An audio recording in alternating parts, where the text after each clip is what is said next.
We are grateful that you're choosing to spend time with us as we help you navigate through this storm. Chief Meteorologist Brett Anthony and Joel Robinson are here with us this morning to talk us and walk us through the timing of this storm and what we can expect as the day goes on. So let's start there with that. Yeah, it's a big, impactful storm, probably the most impactful storm we've had in East Texas, perhaps since the winter storm of 2021. Maybe not as bad, but I think widespread. Folks seeing a lot between freezing rain and sleet, and perhaps as we go through the day, maybe some power outages later on tonight, so we have to be concerned about that. I like what I've seen so far. Joe probably would agree with me. The fact that we're seeing sleet probably reduces the power outage capability, at least later. Too early to tell, but at least it holds it down a little bit, right? Absolutely. Yeah, definitely going to watch that very closely for any sort of transition as we wear on into the rest of the morning. All right, so this is CBS 19 live radar right now, 8 a.m., and we're looking at the temperatures, and that's been the critical part of this at the surface.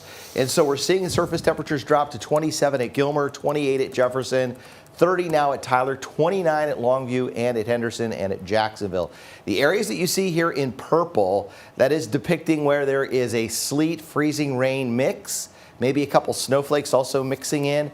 Tyler to Jacksonville, Henderson over toward Carthage, and Marshall also more of a freezing rain and sleet mix. And then right now it appears as if it's mostly rain over deep East Texas. We did get a report from Cushing, Dennis telling us he had 1 inch of rainfall overnight. So we pushed a lot of that moisture out of the way in parts of deep East Texas. But we need to watch these temperatures as we go through the day. I don't think they're going to budge a whole lot. The moisture continues to stream in here from the west. The temperatures have been holding steady or dropping a degree or two over the last couple of hours. So as we head later into the morning, and Joel will talk more about this, I expect bridges, overpasses to become slick first. We are seeing a little bit of accretion on power lines, maybe some tree limbs, but as the temperatures get down into the mid-20s, that ice will probably harden up on those surfaces. So we're still way not out of the woods yet. There might be a little bit of a break later today. You can see some of the moisture sort of shutting off west and southwest of Dallas, but that's a long way to go. Heavy band of rain and sleet pushing into southwestern parts of Louisiana out of extreme deep East Texas. And again, a solid area of precipitation in the purples and the pinks and maybe some snow up to the north. We do have the ice storm warning continuing through Sunday, 6 p.m. for most, if not all, of East Texas. We're still looking at the potential to see some freezing rain and sleet accumulations in the order of about a ½ inch, maybe up to 3/4 of an inch. If most of this can fall as sleet, that'll be good news, because remember, sleet stings, it doesn't cling to power lines. It's that freezing rain that clings to power lines and tree limbs.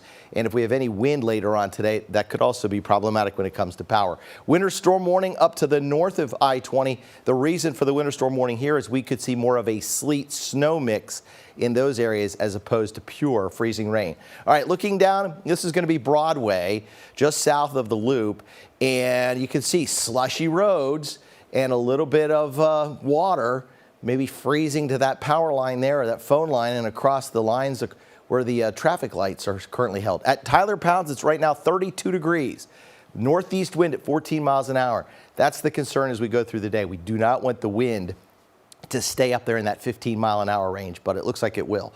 So today, periods of freezing rain mixing with sleet, as we've seen. Tonight, freezing rain and wind, and I think the freezing rain could come back in and be heavier tonight, and that's where we have the big concern for power outages. It'll be overnight tonight as temperatures fall to near 20. Then Sunday, snow showers or sleet ending early, but it remains cloudy with highs in the mid-20s.